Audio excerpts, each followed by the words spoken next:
I'm kind of like I think people like Maitreyi as a kind of a unique kind of character. And I have I love You just see how games of possession is more intense, how they mean more. I'm not putting him on. I think the U.S. is going to obviously win. Hello, and welcome back to another episode of the Duncan Robinson Show. My name is Duncan Robinson. Happy to be joined by America's most famous Pistons. I guess not really blogger is not really the right word. You refuse to write about this team. I refuse to, yeah. One of America's most famous local Pistons fans to the Nothing But Respect universe, Maitreyi Anantharaman. How are you? I'm good. The reason I refuse to write about the Pistons is because I just want like a little thing for myself that is not work. That's totally. It's like only for me to be a little sicko and freak about. Well, I don't have to justify my takes to an audience. Oh, well, you came to the wrong podcast. Which I'm about to do right now. I hear, you hear whispers about what's going down in the Defector Slack. And one of the things I hear about is that it's Maitreyi just like discussing Pistons rotations at like 2 a.m. Central. Like, is that what's going on? Yes. Well, it's more. It's discussing is maybe even like more generous. Disgusting would be a maybe more correct word, because something that I like about talking about basketball with Maitreyi so much is our modes of fandom are like 180 degrees polar opposites. Like I will watch the Kings lose by like 45 to the Blazers, and I'd be like, good Maxime Reynaud minutes, like everyone had a nice time. And she will watch the Pistons beat the Hawks by 20 and be like, I'm going to drive to Karis LeVert's house right now, and I'm not going to tell you why. I was like that too, 3 years ago. I watched the 14-win season. Yeah. Did you like that and I was season like that. more than and then this season? I think it's just I haven't been able to do this. I haven't been able to like be the demanding fan who's upset about everyone. I used to make fun of our colleague Dan McQuaid, who would do this about the Sixers in what I always felt was like a very Philly sports fan way. Like he would be like, Embiid sucks, and then I look and they've won by 16 right. or whatever, and like never trailed. Yeah, and now it's come for me too. It's been so long since I could actually pursue this mode of fandom, and I think I just like went all the way. Totally. Despite the sort of the self-torturings, you're enjoying this season, right? Yeah, I am very much. It is my first Piston season as like a long distance fan, and so I feel like I've thrown myself into Pistons fandom. Are they rocking more. with? Do they have Detroit? So you recently moved to Chicago. Do they have Pistons bars in Chicago? It was funny.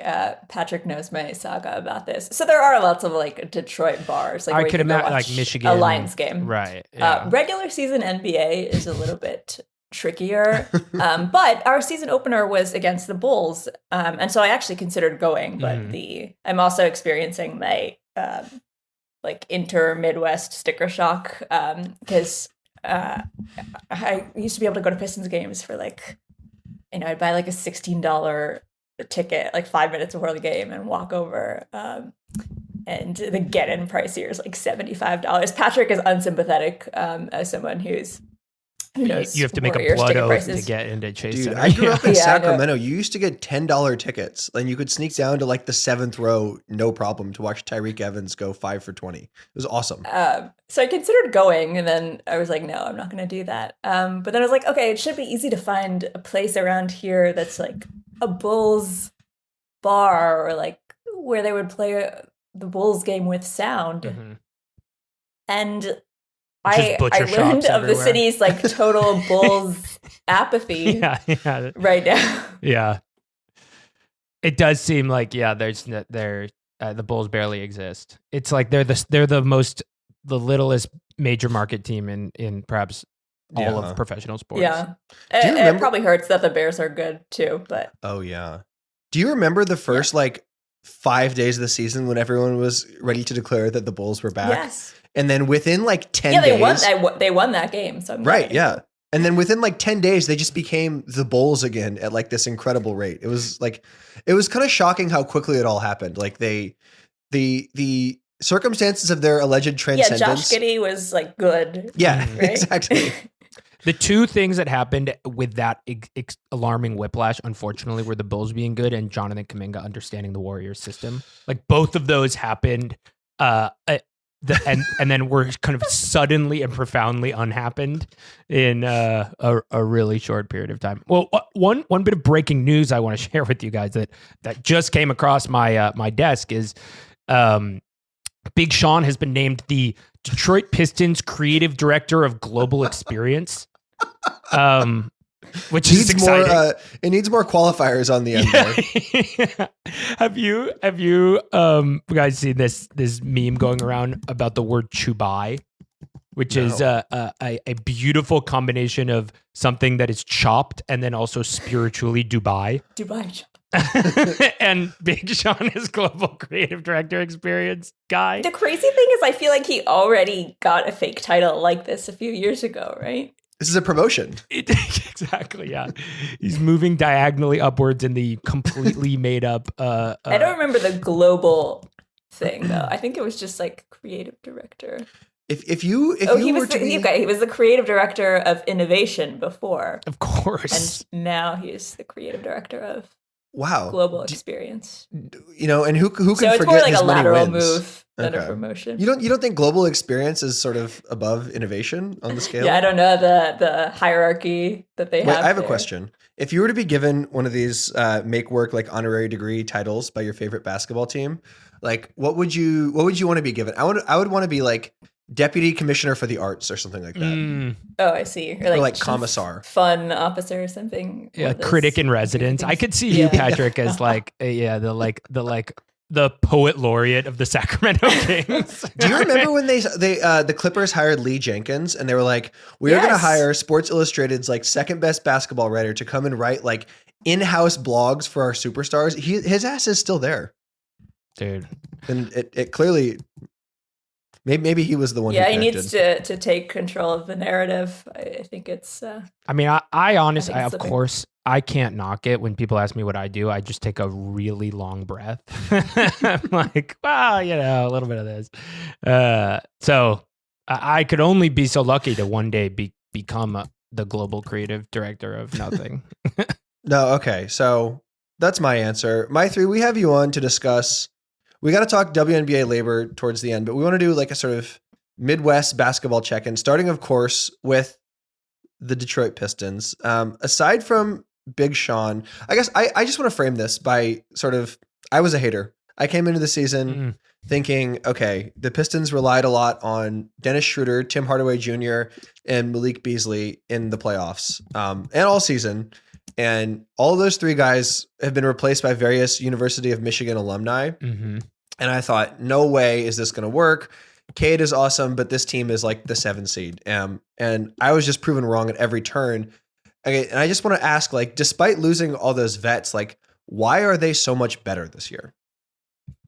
So I thought some of the same things that you did. And then when I consider them more, I realized, like, they didn't really rely on Malik Beasley in the playoffs. He shot very poorly in the playoffs. And I think Tim Hardaway did also.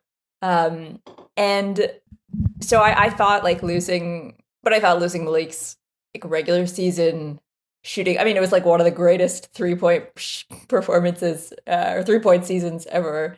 And so I thought that would be an issue, but I've come to realize that Malik Beasley is bad at a lot of things, and he basically can't do anything else. And Duncan Robinson actually can. He surprised me by being like he can put the ball on the floor, and I think that makes a huge difference. I still don't love that he's like probably the third best offensive player on the team, maybe easily the third best offensive player on the team. But I think that helps. The other thing is like just a full season of Asar, who I think is responsible for some of last year's turnaround, and I think is like the guy who makes the defense like actually elite. And like to the extent that I think some of Jalen Duren's defensive leap is like him being a bit of an Asar merchant, but I think everyone else is an Asar merchant also. Well, and that's like I think a small rant on the term merchant. I feel like it's fine to be a merchant. Like that's how team sports work. You're supposed to draw on each other's strengths. That's a good take. That's true. Yeah. Being a merchant Yeah. is good. Maybe the merchant phenomenon is like largely just a byproduct of how limited like sports talking is generally, where like this idea that you need to sort of accredit people all individually in this team context is what leads to this like, but yeah, I think you're right. I love this take. It is also gets the boost of just being really fun to say. It's fun to say Yes. somebody's like a whatever merchant. The on the Malik Beasley and Tim Hardaway Jr. thing. One, first of all, swapping one UMich alum out for another, but they are two examples of these journeyman players who have had these funny careers where when they are on teams with like high powered offensive super geniuses, they perform well. Hence like Tim Hardaway Jr. is having a great year on with Denver now. He earned that big contract and then became an albatross on the Knicks when they couldn't use him right. So like you could, and Beasley the same way. He's bounced around. He's been successful when used correctly and unsuccessful when not used correctly. In hindsight, I wonder if you could see their success as actually proof of concept for the Cade Cunningham machine. Is like that those players were able to pop in that system because Cade, can be the straw that stirs the drink of a high-powered offense. Yeah. I saw Dennis had a game winner yesterday, Patrick. I don't want to talk about it. We can't be on here talking about no Sacramento Kings. I do still think it's incredible that like who is the second best player Cade has ever played with? Like now maybe you could say Duran. Mm-hmm. Before now it was like the candidates were like Jeremy Grant and Tobias Malik. Harris. Yeah. Yeah, like That is it is crazy. kind of the second best amazing. player is not Did great. he overlap with Blake Griffin at all? No. No. But like we all watched that Celtics game, the nationally televised one the other week. And like I think that showed like I think Cade is maybe my like favorite player to watch this season. Just because of his like profound ethics. Yes, he's so ethical. Whoever was commentating that game, they called him a smooth operator like a dozen times in the last minute. You know they play that after like a particularly crafty which is genius. At LCA, they play smooth operator. But it's not every time he gets a bucket. It's like there's an element of arts criticism to activating. I think so. I should check. Maybe tonight I'll see. But like he was being a smooth, like there was just like the Pistons late game offense does worry me a little bit. And I want to talk about that. But like there are moments in that game where it's like the Celtics are doing all this crazy Missoula stuff. They're throwing all this pressure and Cade just like doesn't give a shit and would just get to the midi and just like, the ball don't stop guy just flashed into my head like several times towards the end of that game. He's been so good as a scorer. Like, how do you think he has like changed his game this year? Like, and do you see the Luka comp is what I really want to ask. I don't know if I feel like I heard that a lot when he was earlier in his career. He's a much worse shooter, I think, than Luka. He's a terrible 3-point shooter this year. His like catch and shoot numbers are abysmal. But I think that just makes him more ethical, frankly. And there is he's getting better at drawing fouls. Yeah. And like actually I feel like he used to sort of lean out of contact. And I think he's a player who was sometimes officiated harshly just because he's like so big for his position that he kind of gets the like he doesn't get the I'm a weak little point guard whistle. We punish success in this country, so yeah. For me the Luka thing has always been that Cade is so big that he will just like if he has a mismatch he will just beat the shit out of that guy and get to like 12 feet and then like problems begin.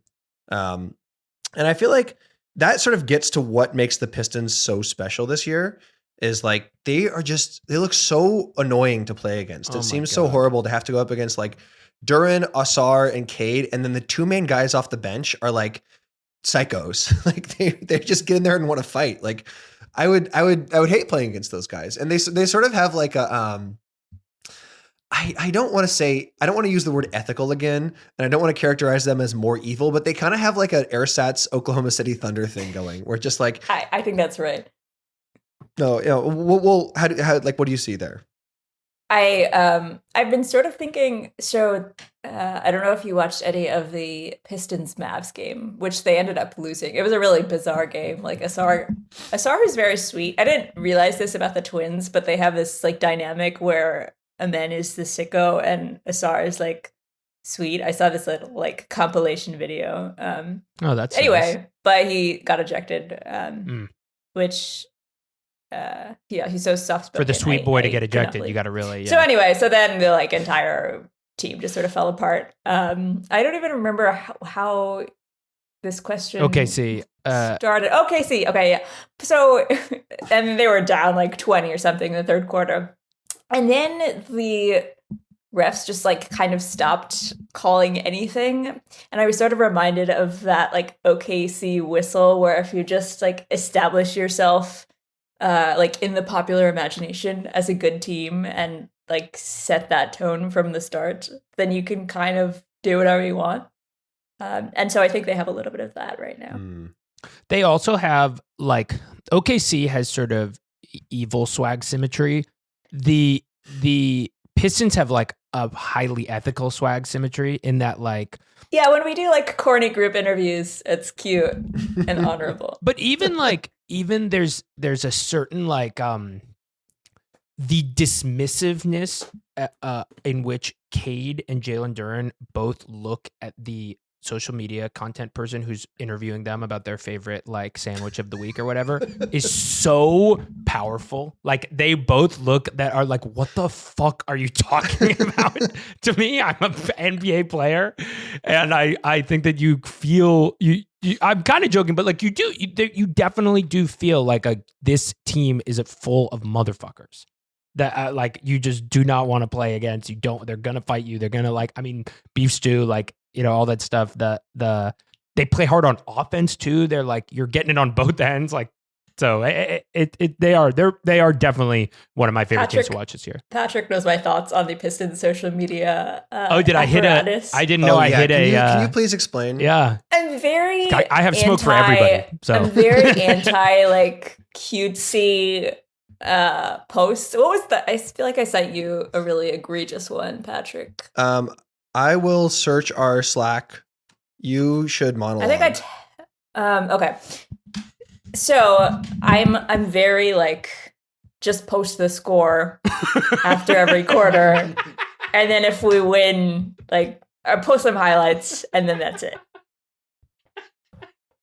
That's really. I think it should be a kind of like you clock in and clock out sort of job. I mean, it's funny. That's a really funny take.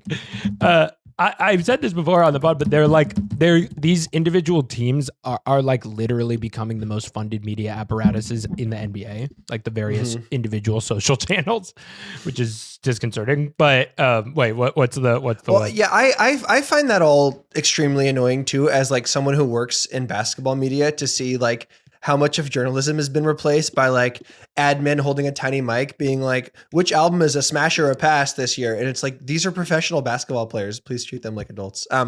This is a tweet from November 14th. This is the Detroit Pistons with the gold check mark denoting that they're like a serious organization. Yep. Quote tweeting at Valdez Edgecombe, which appears to be a Philadelphia Sixers stan account. Wait, okay, you pulled one that I'm not even thinking of. It's from the same week. So you say yours and then I found mine. So it's Valdez Edgecombe is replying to a Pistons post about Paul Reed scoring like a little like dunk in the lane. It's not that great. And he says, your team is poverty and your only identity is being fake tough guy, spelled TUFF, crying emoji. Yep. Pistons quote tweeted that, said, what was that? How many followers does this guy have? Great question. Valdez Edgecombe has 27 followers. Okay. Got it. Pistons quote tweet that, said, what was that? Say it again. And then replied to their own tweet like 2 minutes later saying, hold your second L in a week and move along, little boy. Okay. Jesus. Everyone's replying like admin feeling spicy, admin cooking this Yeah, man. that's the And it's thing. like, That's the thing. The fans like encourage this behavior. They're like, admin cooked him. No, admin. Tell him to score. The one I have pulled up is so Bleacher Report Yes. did a post that was like grading every NBA team's starting lineup so far. Totally. And in the actual tweet, they shared a couple of them. Detroit Pistons had a D. And so the Pistons quote tweeted this with, "The only thing more horrendous than this take is that 2021 redraft y'all just dropped." Oh, I don't know who went first. I guess Mobley or something. And then they wrote, "Engagement farming final boss" at Bleacher Report.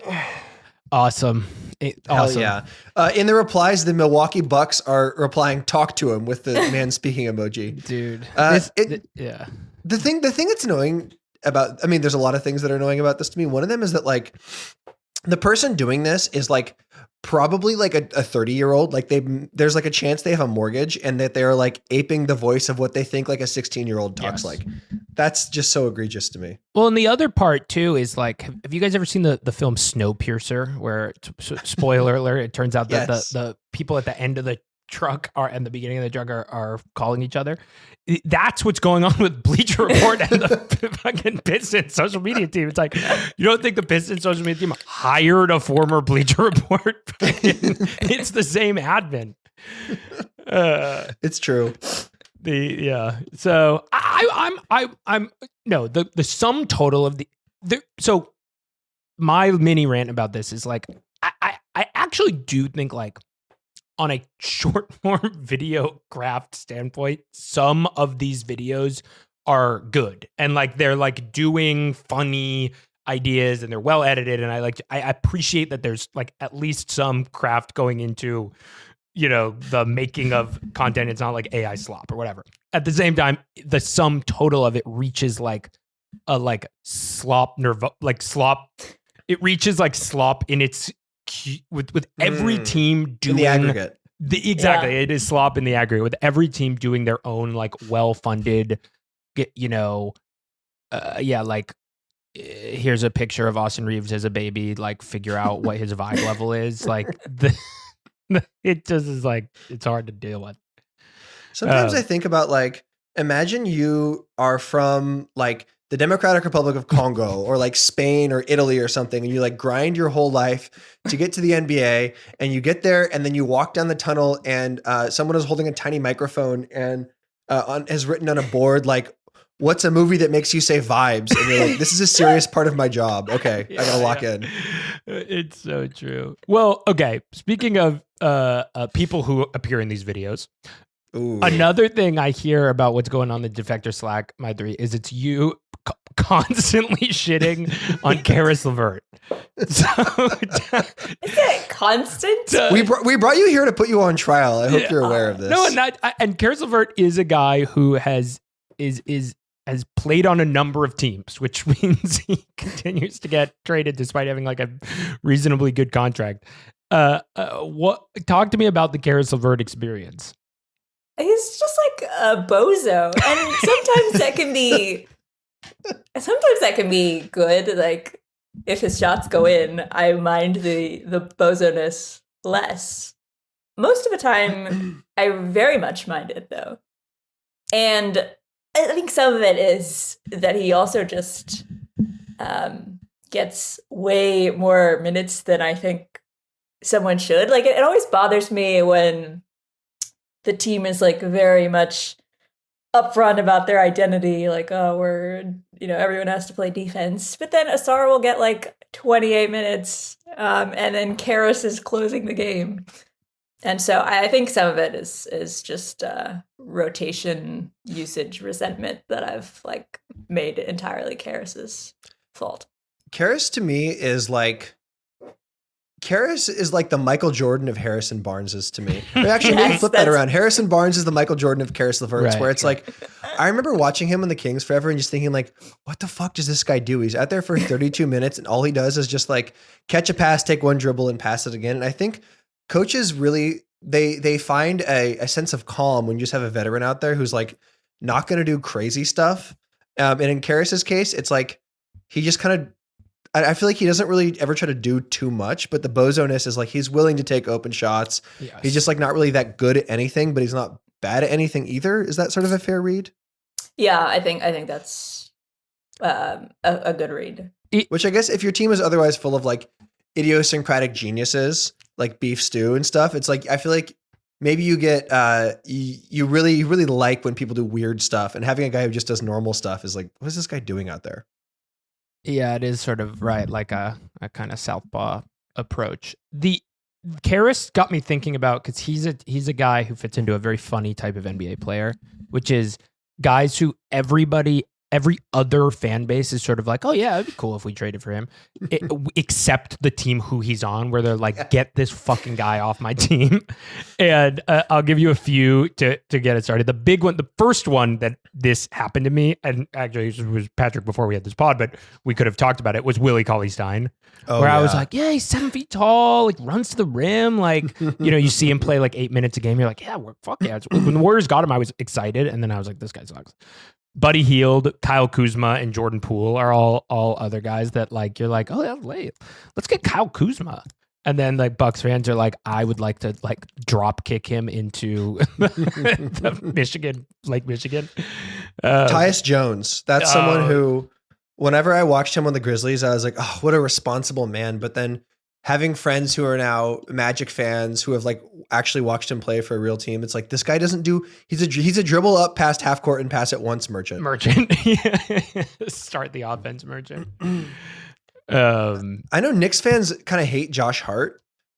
There's this weird thing where like the NBA talking universe is like Josh Hart, heart of a warrior, gets out there, makes plays, like I'm amazing. surprised. Yeah, I because this is sort of the reverse of the like you hate him when you're playing against him, but you love him. That that's what I think about like Isaiah Stewart. Right. So this is like the opposite of that. Yeah. Where you can only appreciate him if he's not on your team.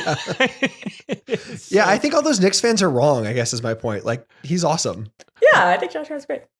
But you do see Josh Hart dribbles the ball, or not. Josh Hart goes up for a layup and knocks it off of his knee out of bounds on him about 3 times a game, which is like that, that's. Yeah, it's annoying.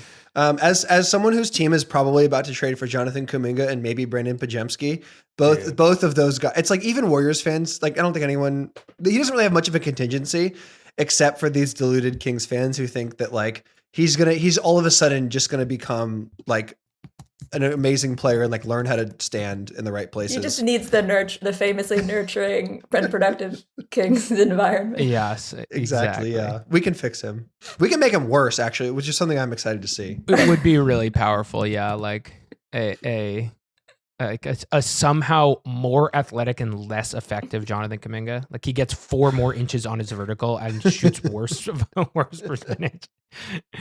The last Pistons thing is where are you at with this, like perhaps just totally fabricated question of should they make a trade? Like I personally, as big fans of the Michael Porter Jr. cinematic universe, I'm really excited to watch him suit up for the Pistons the day after the trade deadline, pull the podcast mic out while he's being interviewed in the arena and just sort of double record at once. How pumped are you for the MPJ era? Yeah, I'm afraid of what his influence on Psycho Ron or innocent Psycho Ron will be. In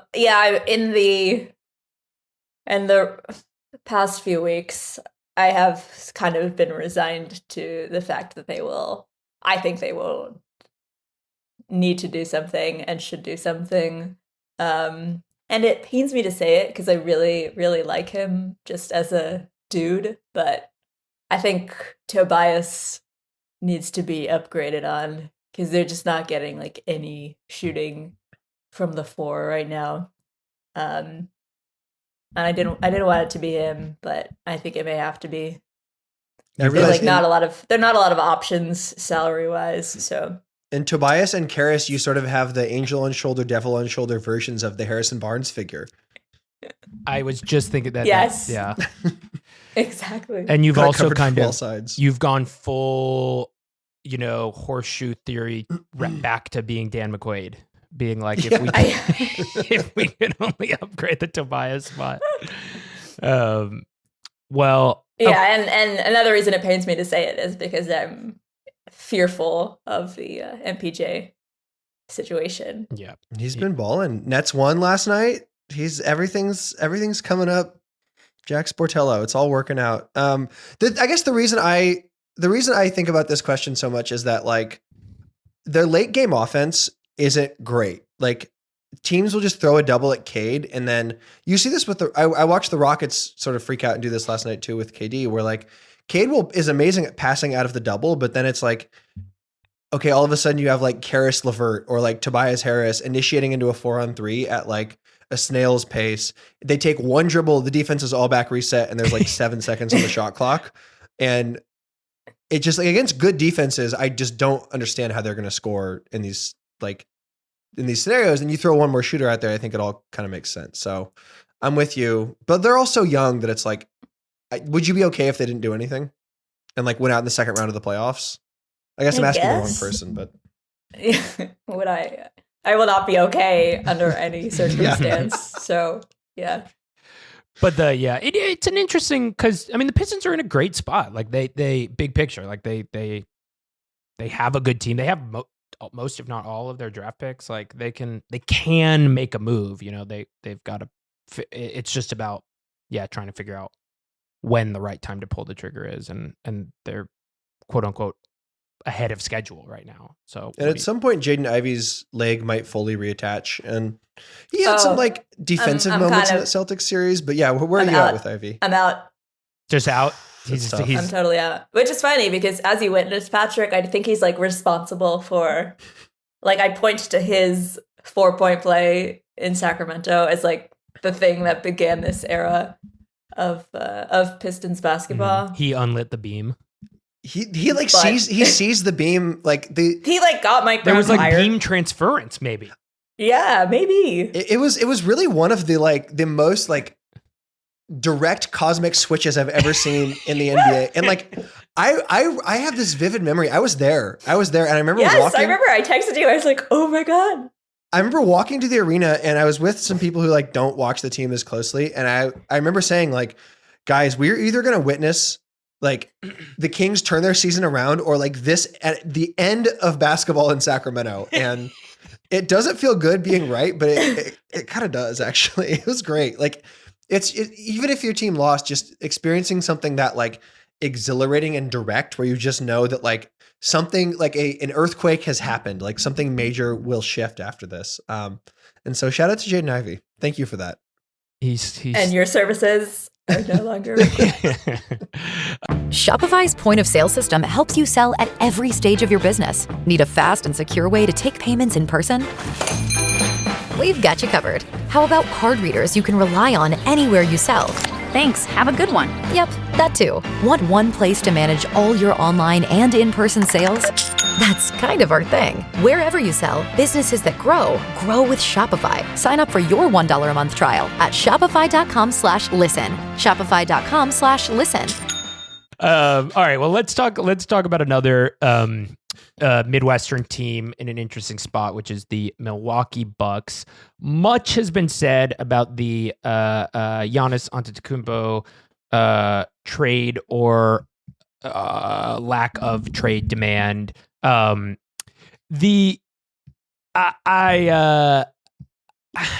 think. Well, so I'll quickly catch everybody up, and then we can kind of talk about what's actually going on. Which is like he's made a bunch of like trade demand pump fakes, where he's like, possibly my agent might be thinking about it, and I don't want to, whatever. And he himself has yet to kind of publicly do the superstar ritual and come out and publicly demand a trade, which then, because of various reasons that you can't fully understand, but approach understanding, like, that is what officially triggers the real trade demand here. He is also injured with a calf strain in a period of recent time in the NBA where calf strains have been very scary. What team did he get injured against? What happened in that game? So Yeah, he got they pointed a proverbial beam at his at his calf. I want to maybe start with, because Patrick, you wrote a piece that I think I totally agreed with the premise, that was basically articulating this idea that he's actually entering this strange place where he's this beloved star who brought a championship to Milwaukee, and the wisdom was that he's basically going to get away with an ethical trade demand, the first ethical trade demand, and yet he's in trouble. So talk to me about the piece and what your thoughts around that was. Well, the second Damian Lillard tears his Achilles, it's like, I think everyone kind of understands that the Bucks as a serious contender are over. It's over, yeah. Like this is even with them getting like Ryan Rollins emerging as like maybe a guy kind of out of nowhere, and it just doesn't matter whatsoever. Like obviously their like team building flexibility is like super, super fucked. And that was before the Miles Turner signing, which like, it's weird. It's so strange to see the Pacers fans all instantly turn on this guy and decide that he sucks like the second after he leads them to the finals, because he's like been kind of weird on the Bucks. But whatever, I'm getting sidetracked already. All these weird Shams reports start coming out where like if you are versed in like reading, you know, so the rhythms of like the Anthony Davis trade demand, like anytime any good player leaves or whatever, you understand that there's like an order to these things. And so the first report comes out is that like Giannis and the Bucks are like discussing his future.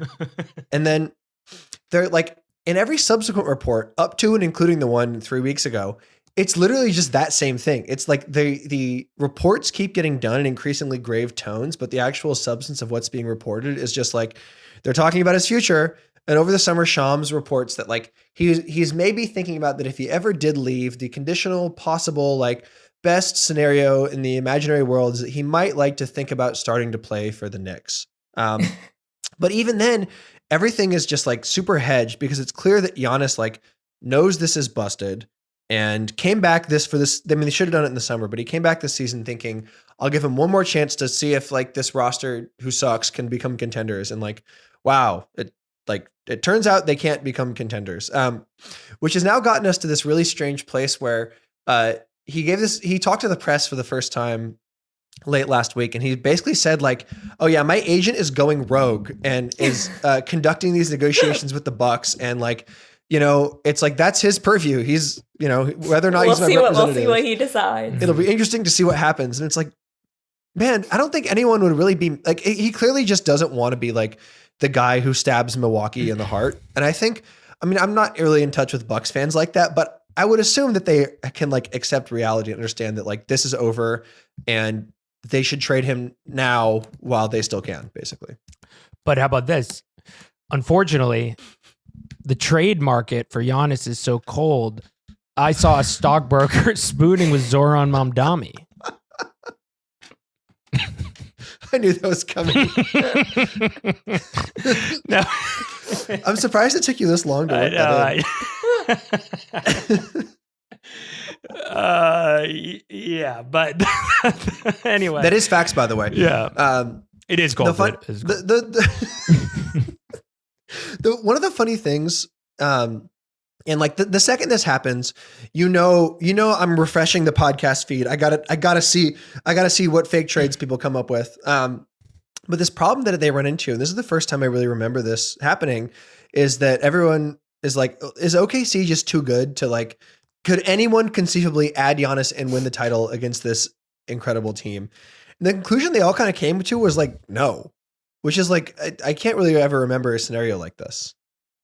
No, I agree. It's weird. It is. I totally agree. It's, and then there was like, I think Howard Beck wrote an interesting piece about this idea of, like, if you look back at this era of superstar trades, especially mid-season trades, like they just don't usually work as well as they thought.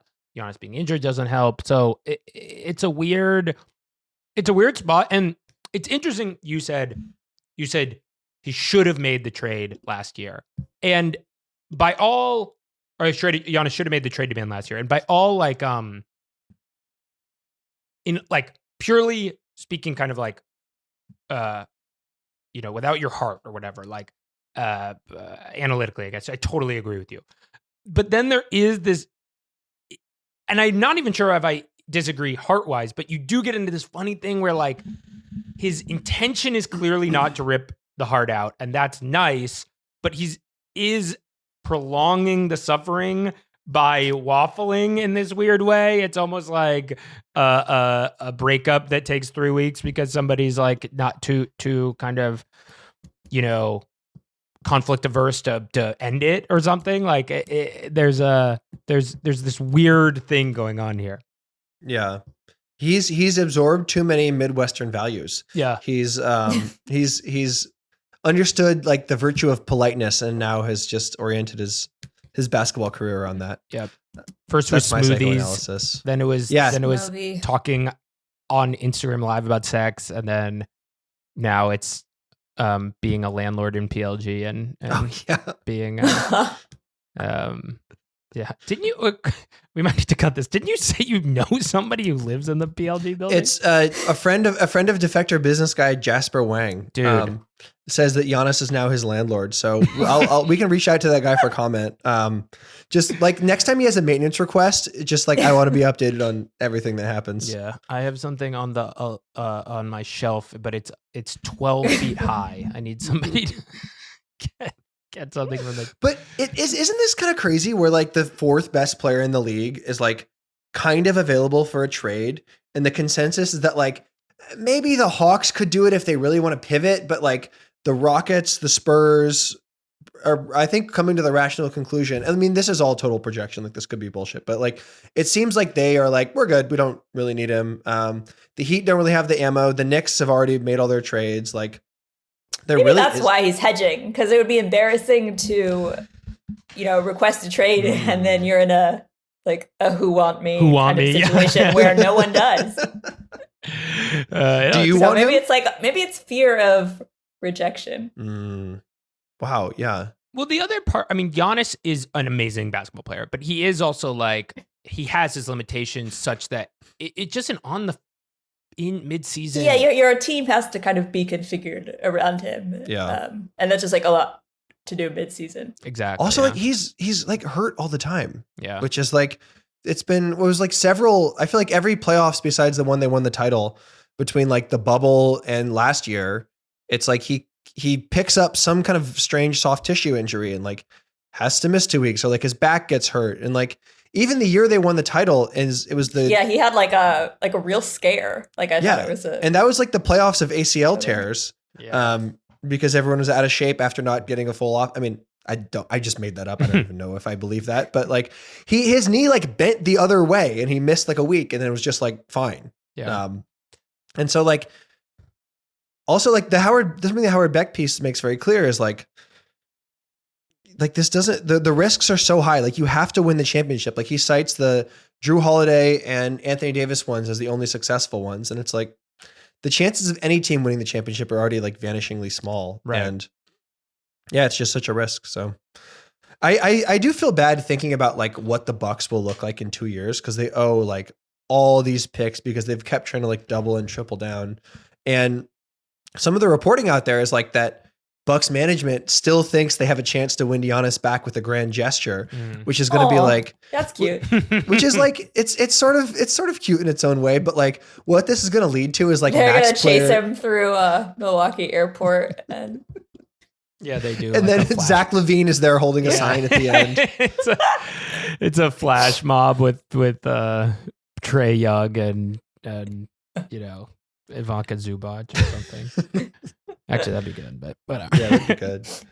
That's bad situation there. I do want to pivot because right now there is not going to be a WNBA season, maybe. And CBA negotiations have been ongoing since like the second the season ended a few months ago. And especially with USA basketball camp happening recently and someone talking in a way they shouldn't have, I figured it would be, now is a good time to sort of get into like what's going on. Do you think there's going to be a season? Like, can you just catch everyone up? I mean, this is a too broad of a question, but like what's been happening? What's going on over there? So my take to start is I think the like work stoppage likelihood right now is a little bit overstated. Like I feel like I'm not going to start worrying or leaning that way until like deeper into January. So I'm perfectly calm. The issue right now, I mean, they've negotiated this extension, like the actual deadline where the CBA expired was October, so they just have continued to extend it, which is normal. It's something that happened in the last CBA, which was also signed in mid-January or something like that. The reports, I mean, it's always just hard to know because everyone's like trying to do something or trying to leak something strategically.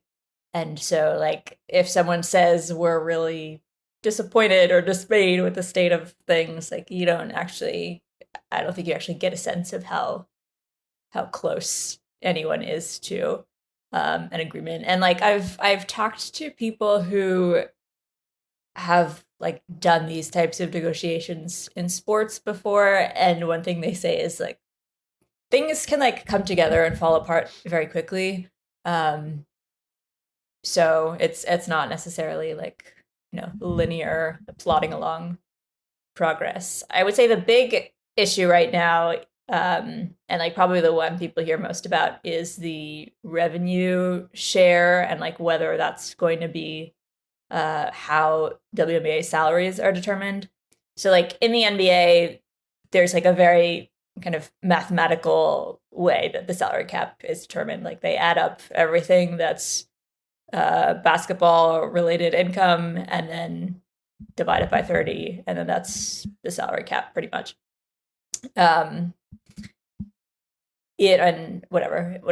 They take the player split and then divide it by 30, and that's the salary cap. In the WNBA, it's just kind of like arbitrary, like they just pick a number, and I think that's what the players object to. They've said they wanted a salary structure that is actually tied to the health of the business, which any kind of BRI like system would be. And so I think the WNBA does not want that at all. Like they would prefer to keep their arbitrary salary structure where it's just like kind of a number that they've chosen. And the WNBA or the Players Association wants a percentage. I think in their last proposal, that split was, so in the NBA is what, like 51-49 or something? Yeah, 51. Okay. So I think the players were like looking for 30 in their last proposal. And then I'm not sure what I think the WNBA has also proposed a rev share system, but it's like kind of confusing because it's revenue share after something. So like some costs would be deducted from that BRI number, and I just don't know what the costs would be. And that's actually like kind of the situation. There is revenue share technically in the CBA right now. It's like if the league meets certain revenue thresholds, then anything above that threshold is shared revenue. The only issue was this was negotiated and signed in January of 2020, and those revenue targets were cumulative targets. And so then you like immediately lost an entire season with COVID. And so like lost a season of real revenue with COVID. And so those were just like pretty much impossible to meet from the start. So there is something like that already exists. And I think the WNBA's idea here is that they would just expand it so that like whatever, I don't know. So maybe those targets are like lower, like more attainable at least. And then there's some bigger split, but it's sort of difficult to know what exactly the WNBA is proposing here or what the costs would be, because that the amount could just vary so much based on what they have proposed to include in their BRI comparable figure. Do you think how does the like strange ownership structure of the WNBA and this like listeners of what's the podcast called? It's like Just If You Get Caught or something like that. Some Radiotopia show. They might understand that like the NBA owns a huge chunk of the WNBA, and there's this like fiction that they have always pushed that like the WNBA loses money, but that's like more of like that says more about like how modern accounting works than like the actual state of the business. Like, how does that factor into negotiations, and like what are the players saying about that? Yeah, I mean, it's another thing that just kind of complicates it and makes you wonder about anything that's said in the press. Like, there's the Adam Silver quote that I don't even know when he said it. I think probably like 7 or 8 years ago now at this point. I think maybe it's before the last CBA, about how much money the WNBA loses every year. And like, people bring that up and recirculate that all the time. But I don't know, it's a figure said by someone at the league before CBA negotiations. I have no idea how seriously to actually take that. And so I think some of the fact that it is like folded into this larger business definitely makes it kind of harder. The union will like have the actual financials and stuff as part of the negotiating, but I think certainly as like a member of the public, even someone who like follows the WNBA and the business of women's basketball very closely, I find it very difficult to talk about this because I just there's so much I don't know. Well, and to get great, because I was listening to the Ringer WNBA show with Sarah Sohei this a couple days ago, and they were talking about this same idea about like the messiness and the opacity of like actually where does the revenue come from and go, and like they started to get really granular in a way that was actually super helpful to me, which is like, if you are, because you could just be like, well, what do you mean? You could come up with the revenue, figure out how much money the WNBA makes. But it's like, if you're like, okay, Miller High Life, or Miller is the presenting sponsor of the NBA and the WNBA. Like, they are paying a lump sum that is negotiated at the ceiling level that then, the age demographic, if you were to try to break it down, like the age demographic and group of people that watch WNBA shows, you charge higher cost per impression for those than the NBA. And like, how do you even tell, and how do you separate like where that money goes? And this type of accounting is so, and right now it's my understanding that it kind of like behooves the WNBA to basically not do that accounting, because why would we like, do all of that work to then figure out that actually we're more valuable and there's more money. And so one of it's like really in the weeds, but it is this kind of interesting thing where they don't even know exactly their own books about getting really specific about how much money they make. Which is crazy. Like, that's like how do you? I mean, and that's like the why is this such a big collective bargaining negotiation, and why are the salaries going up? They're going up because of the TV deal, and the TV deal is just a number like pulled out of just arbitrary something, right? It's the two leagues had a package negotiated, and then they're just like, all right, your portion is valued at X amount of money, right? And so that's kind of where they're starting from already, is that kind of fragile number. I wondered how is labor doing right now? Because I saw that there was this big strike authorization vote where like, was it everyone besides like 2 or 3 players voted to authorize the strike, basically? Yeah, probably something like maybe 2. I think it was 93% of the membership voted, and 98% voted yes. So like, obviously they're fairly united. Like, a strike would be damaging, I'm sure, but like, they've been preparing for this for a long time. Like, I forget whose podcast it was, but Angel Reese was on some player podcast last year, and they were like, you got to go to the union meetings. Like, we're about to strike. Like, so yeah, it was hers. She had Dejanay Carrington on as a guest. Yeah. And so like, I don't know, like how hard do you think they are prepared to fight? That's maybe the wrong way to frame that, but like, what's up with labor? I do think one advantage of the size of the league is that it's just kind of easier to get everyone on the same page. And I think just the like general sense of camaraderie and closeness helps prevent some of those like fissures that can maybe emerge when you have like a huge membership at very different stages of their career or at very different salary levels. Like I'm thinking about in baseball, where I feel like there's just like such a huge range of people represented by the MLBPA, which is good. It's good that they represent minor leaguers and stuff, but it's harder to wrangle people, and so I think that just strengthens the WNBAPA's position a little bit to just kind of have everyone on the same page. What are that makes sense. And like the kind of another part of this whole thing is the emergence of these competitor leagues, the Unrivaled and NB Project B, which is just a totally insane name for the thing. Yeah, it sort of like sounds evil. They're like, what's the most possible nefarious name we could? I cannot believe that name was greenlit by. I think it's supposed to be a placeholder for an actual name, but it is in the meantime being called Project B. Amazing. Is What's the B going for on? Basketball? I don't even know. Yeah. What do you think it stands for? What does the B stand for? Boston. Barstool. Mm-hmm. Oh shit. Well, that's why they're like. Well, I know there's all these strange quotes about everyone's being like, the Saudis are not funding this, by the way. Yeah.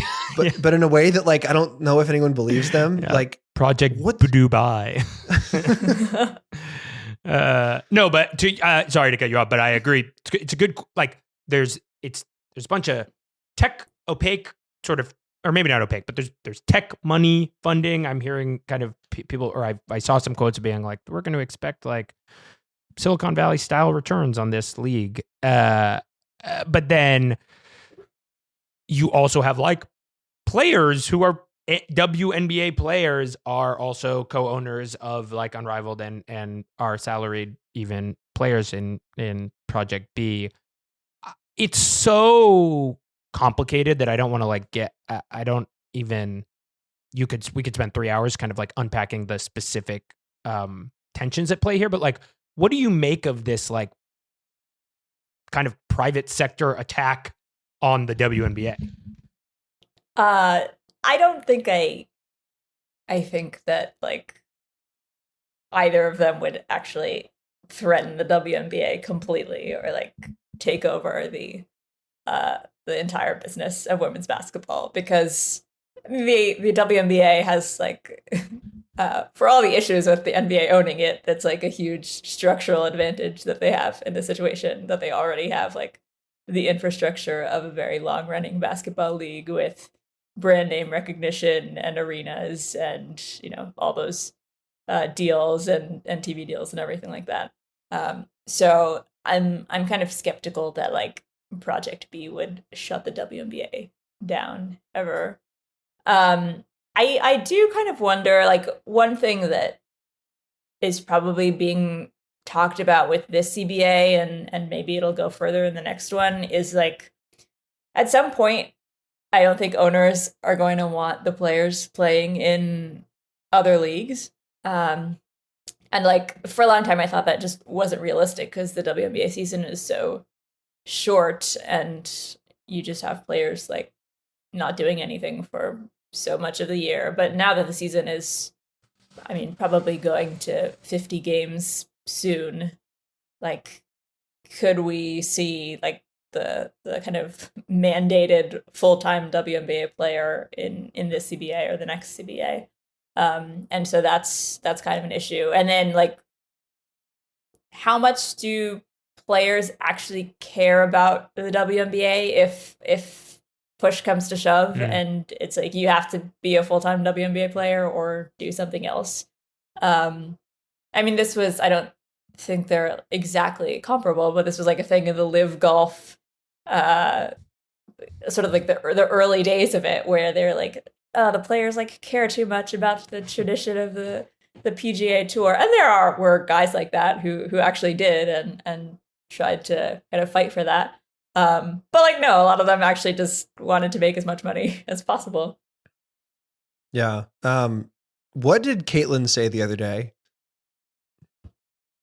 Yeah, so everyone at USA basketball training camp was sort of asked about how they felt about negotiations, and I think, do you have her actual quote? I could pull it up. She said something like, "We need to just kind of compromise and come up with a deal," or something. Yeah, let me stresses the Athletic headline is stresses importance of salvaging the season. She said, "This is the biggest moment the WNBA has ever seen, and it's not something that can be messed up, and we're going to fight for everything that we deserve." Great. At the same time, we need to play basketball. That's what our fans crave, facts. And that's what all of you crave as well. If you want the product on the floor, you want the product on the floor. At the end of the day, that's how you make money. It's important that we find a way to play this season. And then, oh wow, this quote is just so long. She basically says we need to compromise. Which is like every single other player has like been like, we will fight them in the streets, we'll fight them in the arenas, and we'll fight until we get our chunk of the pie. Obviously players are not super happy about this, but like, does this seem like it indicates any sort of serious fracture, or is this just Caitlin kind of talking, which is sort of how I do think some players have said like, we can't have a work stoppage. I think even like Asia last year or something said something like, we don't want that. And I mean, I think the players actually do not want that. I don't think anyone wants that. This sort of gets into my like theory of Caitlin, which is I think she's just like generally afraid to rock the boat. And so her instinct is to just be like, at the same time, we need to do this. Like Right. an answer that's as diplomatic as possible, even though it's like, I don't think she realizes the exact like implications or gets that saying this is like works against her cause or something. I think she's just kind of trying to be as inoffensive as possible, as is her wont. Because like I think maybe it's strong in her, but I also think it's sort of like a general like Gen Z women's basketball superstar type thing, where like they make so much money in endorsements and stuff like that it just like helps to be, broadly palatable. And I even think back to the election. So there was like a story. It was Taylor Swift endorsed Kamala Harris, and then Caitlin liked the Instagram post of this. Mm-hmm. And then she was asked about it, and she at like after a game at a press conference, it was like, I think I just encourage people to like go out and vote. And I remember Angel was asked something similar and also was like, I think people should just vote and get out there and vote. And so that's sort of what it feels like that to me, where she just is like encouraging people to go vote instead of endorsing a actual candidate. She's speaking in her capacity basically as like a Nike and Gatorade spokeswoman, not like a Fever player. But it is also go ahead. Yeah. No. I was gonna ask you how cold the negotiations were, but you should make your point. It's so cold. Yeah.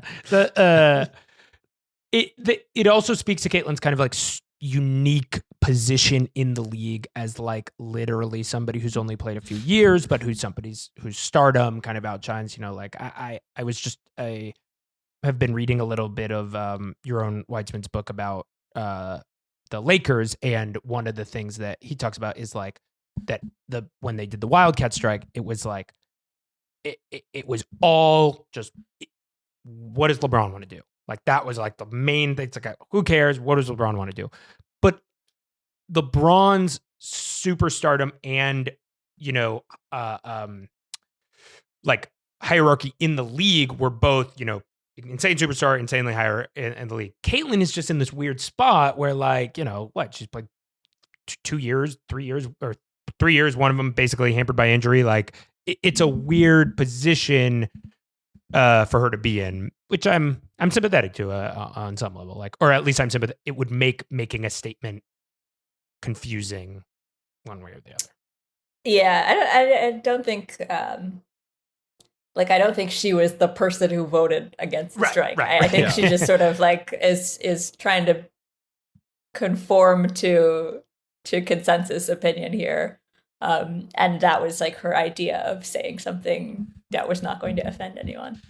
Yeah, that seems about right to me. One final question, maybe before we get out of here, is I was thinking about kind of like the role media plays in these strikes or in these in these labor negotiations. And you were very, I think you're right in that, like, there's so much noise right now, like it's hard to even like separate the signal from the noise, figure out what's going on and stuff. What is interesting about this particular one is because there has been a kind of lack of investment in a lot of WNBA media over the course of the last 15 years, and a huge boom in the WNBA players filling that role and like being media members themselves and advocating, and like building up their kind of like DIY grassroots media stuff, and you get these like player podcasts and interesting Instagram and all that stuff.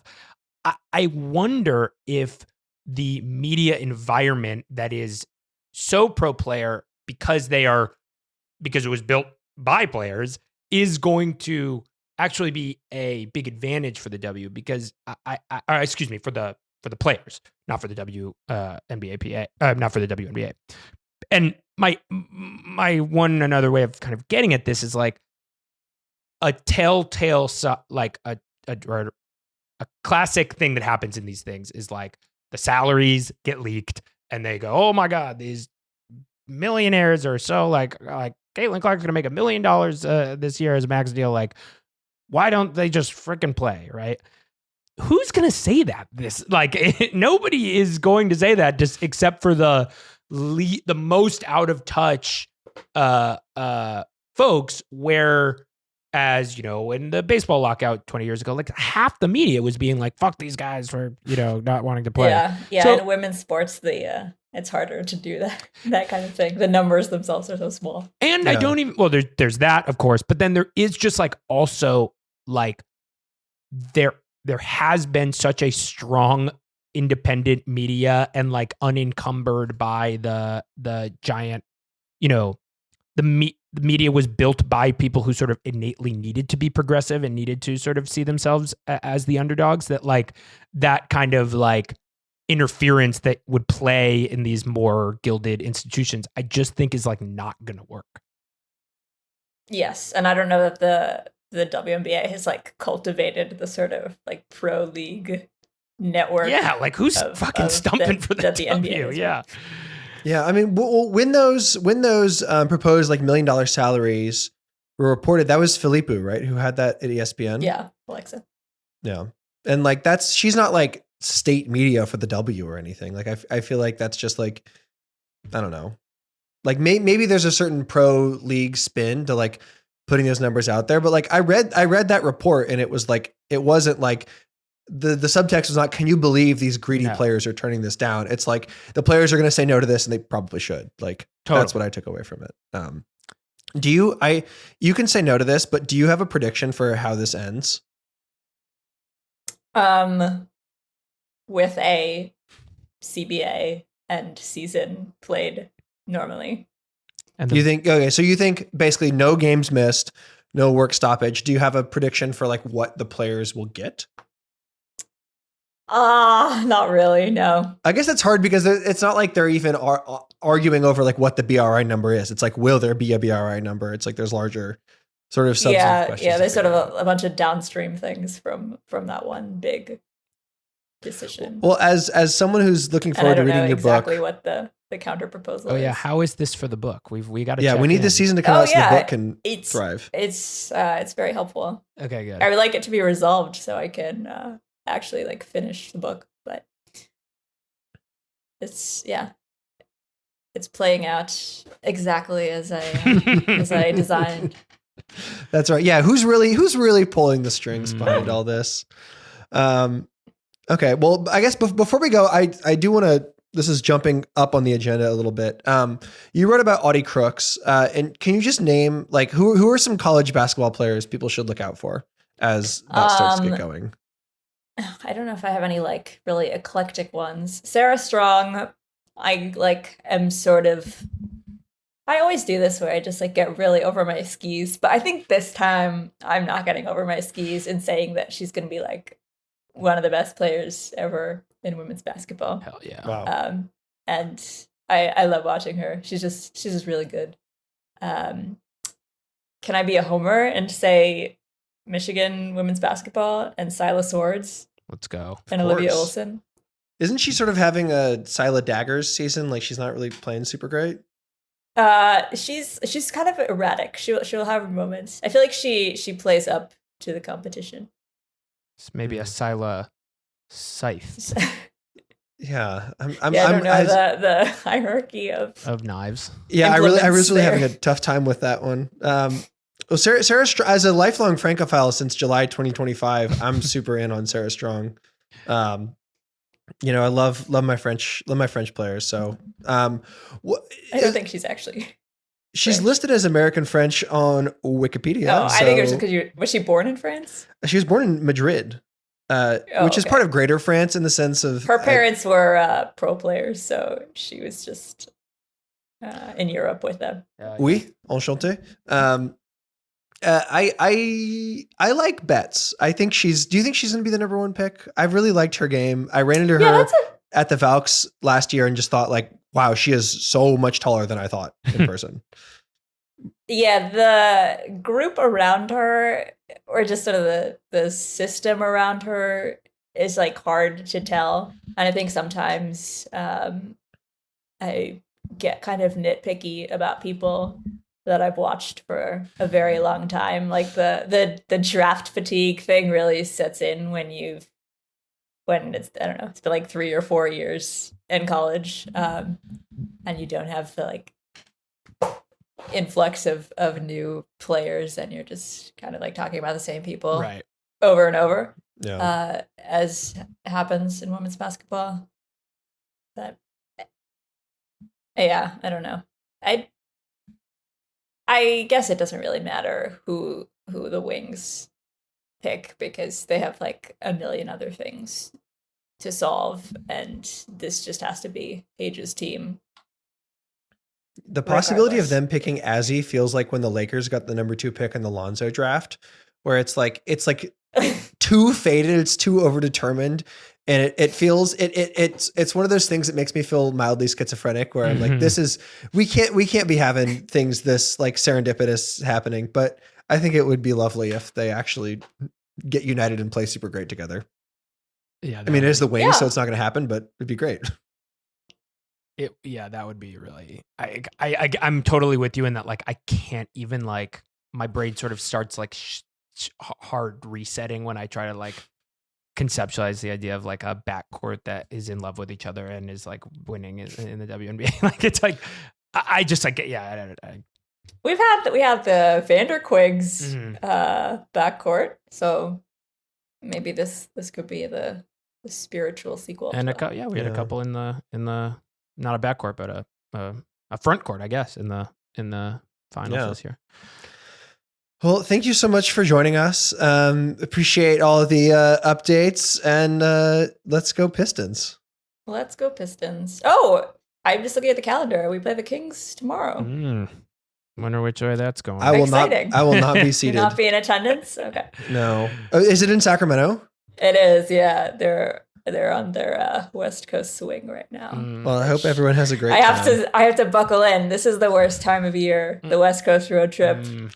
That's when I'm at my least reasonable, because I'm watching all these games It's like at late night games. 11 o'clock. Top 4 Greta Gerwig This performances. is when the Slack gets most entertaining. That's what it's all about. beef stew. Hey, beef stew. Blind rank these 4 stews. All right, that's a good one, actually. All right, well, something you and I will have in common is that we'll be rooting for the Pistons to win tomorrow. Yeah. Let's go. Well, I gotta go because it's so cold outside. Yeah. And I'll just leave it at that. Totally. All right. See you guys later. See you guys. Merry happy holidays.